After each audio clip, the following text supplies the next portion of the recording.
EVM पे हम बहुत बड़े लड़ाई लड़ने वाले हैं। ईवीएम पर? हाँ, मैं याद दिला रहा हूँ ना, मैं याद ये तो देखो, ईवीएम पे हम बहुत बड़ी लड़ाई लड़ने वाले, क्योंकि ईवीएम पे एक जो बहुत महत्वपूर्ण सवाल है वो ये है कि ईवीएम यहाँ से रिलीज हो जाती है इलेक्शन कमीशन से बहुत दिन पहले।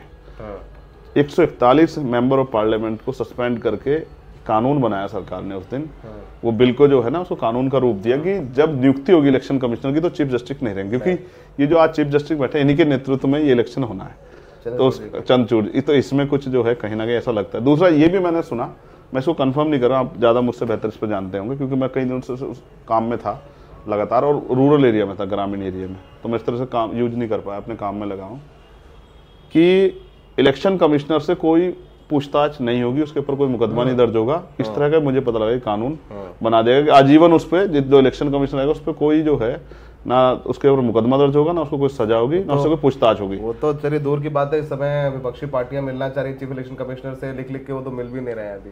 देखो, इसमें समझना पड़ेगा कि इलेक्शन कमिश्नर की नियुक्ति सरकार कर रही है, जब तक सरकार कर रही है तो वो सरकार, और जब उसको इतनी छूट दे दी, कोर्ट नहीं सुनेगा, सुप्रीम कोर्ट में गए मामला ईवीएम को लेकर के। अब ये सुप्रीम कोर्ट के ऊपर प्रश्न चिन्ह खड़ा हो गया कि सुप्रीम कोर्ट अपने आप को साबित करे कि वो कॉन्स्टिट्यूशनली जो है राइट्स जो उनका बचाव करेगी, और देश में हिटलरशाही का मतलब तानाशाही को बढ़ावा नहीं होने देगी, डिक्टेटरशिप को बढ़ावा नहीं। ये आज सुप्रीम कोर्ट में बैठे जजों को इस देश के लिए सुनिश्चित करना है, उनको साबित करना है खुद को कि भाई हम यहाँ बैठे हैं तो हम जो अपनी पावर का यूज करके इस डिक्टेटरशिप को रोकेंगे। तो ईवीएम पे हम लोग बात करते हैं, ईवीएम यहाँ से रिलीज हो जाती है, लेकिन असल ईवीएम जो है प्रोग्रामिंग कब सेट होती है, आप ये देखो, जब नॉमिनेशन हो जाता है, नॉमिनेशन के बाद नाम वापसी हो जाती है, और तब जो प्रत्याशी बचे रह जाते हैं और वो किस किस सिंबल पे लड़ेंगे और कहाँ कितने प्रतिशत लड़ेंगे, ये फीडिंग उसमें होती है।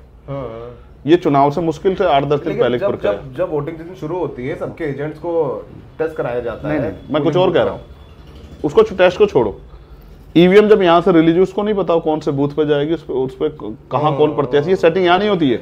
ये सेटिंग कहाँ होती है? ये वहीं होती है उसी जिले में जहाँ वो जाती है, और जहां उसको पता है कौन से बूथ पे जाना और कहां कौन प्रत्याशी है। जैसे मैं नगीना लड़ रहा हूं तो मेरा नाम नगीना में आएगा, ईवीएम को कब पता लगेगा इस बात को? जब मैं नॉमिनेशन कर दूंगा। अभी तो मैंने कहां लड़ रहा हूं, जब मैं नॉमिनेशन कर दूंगा और मेरा नॉमिनेशन कंप्लीट हो जाएगा, वो नाम वापसी के बाद ये हो जाएगा, डिक्लेयर हो जाएगा कि ये लड़ रहे हैं, ना नाम वापसी हुआ, ना पर्चा कैंसिल हुआ, कुछ सब कुछ हो गया, कुछ भी सबसे क्लियर हो गया, तभी तो तय होगा ना ईवीएम में मेरा नाम आएगा। तो वो जो सॉफ्टवेयर अपडेटिंग होती है, ये एक बहुत बड़ा झोल है जिसको समझना पड़ेगा। तो दो चीजें अभी हो रही है, एक तो सॉफ्टवेयर अपडेट, क्योंकि इसका मतलब सॉफ्टवेयर अपडेट होता है ना, क्योंकि इलेक्शन 10 दिन पहले ये करना पड़ता है सब कुछ। दूसरा, जो कई हिस्सों में चुनाव हो रहे हैं, भाई 1-1.5 महीने में चुनाव होता है पार्लियामेंट का 7 चरणों में, तो जब आदमी 40-45 दिन इंतजार कर रहा है, 2 दिन और इंतजार कर ले, किसको जल्दबाजी? पहले जिसने पहले दिन वोट कर दी वो तो 40 दिन इंतजार कर रहा है, 2 दिन और इंतजार कर लेगा। तो इसमें जो ईवीएम बदली जाती है, ये एक बहुत बड़ी आंदोलन कैसा होगा आप लोगों का? ऐसा होगा जैसे दिल्ली वाला हुआ था, जिसके बाद सरकार को मुझे पीटना ही पड़ा, बहुत लाठी खाई थी आपने, मुझे याद है। कोई फर्क नहीं पड़ता, कुछ भी करना पड़े इस देश की डेमोक्रेसी को बचाने के लिए, लाठी खाने के लिए तैयारी रहते हो। इस देश की डेमोक्रेसी, इस देश के संविधान को बचाने के लिए, लोगों के विश्वास को कायम रखने के लिए कोई भी कीमत चुकानी पड़े, हम उस चुकाने के लिए तैयार हैं। क्योंकि जब हम बात करते हैं ना शहीद भगत सिंह की, तो फिर लाठी से डर नहीं लगता है। जब बात करते हैं देश के क्रांतिकारियों की, तो लाठी से डर नहीं लगता है। और जब आप बात करते हैं सत्ता के दमन के खिलाफ लड़ने की, तो याद करो वो क्या हालात होंगे जब डॉक्टर अम्बेडकर इन हालातों में लड़ रहे थे, और कई जगह उनको जो है, जब साइमन कमीशन का उनको स्वागत करना था, और देश में साइमन कमीशन के खिलाफ सब लोगों ने लहर चला रखी थी। तो अपने हितों को किस तरह से प्रोटेक्ट करना है, किसी भी आलोचना को सहने के लिए, ये डॉक्टर अम्बेडकर से हमें सीखना चाहिए। स्टैंड लेने के लिए फिर किसी चीज की जरूरत नहीं है। तारीख बताएंगे कब से शुरू करेंगे? तारीख बता दूंगा तो होते उससे पहले जेल में आंदोलन करके जेल में जाऊं तो ज्यादा अच्छा। तो ये देखिए, रेड माइक पे हम लोग बहुत अनफिल्टर्ड टाइप बात करते हैं चंद्रशेखर से, बड़े आज बहुत इतने इंटरव्यू के, लेकिन इतना खुल के बात जो है, मैंने सवाल ही पूछे बात खुल के, और आपने खुल के जवाब भी दिया, आज एंकर भी हो गए थे चंद्रशेखर जी।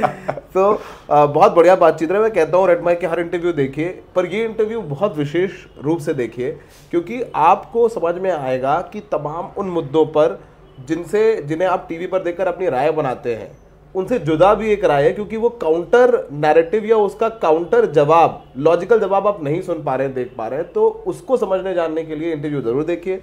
हमेशा कहते हैं चंद्रशेखर जी, आगे भी कह रहे हो लाठी खाने को तैयार हो, आंदोलन करने को तैयार हो, अभी चुनाव लड़ेंगे, सब इनका साथ देंगे नहीं देंगे एक बड़ा सवाल है। अब आगे इनसे बात करते रहेंगे। लोकसभा चुनाव में नगीना से इनकी दावेदारी है।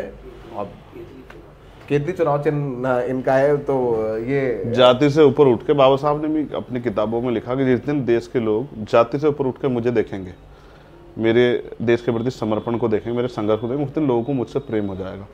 मुझे भी, जब आपने कहा ना कि साथ देंगे नहीं देंगे, जिस दिन मुझे भी लोग जाति से ऊपर उठ कर देखेंगे और ये महसूस करेंगे कि वो आदमी करना क्या चाहता है, तो मुझसे प्रेम लोगों को हो जाएगा।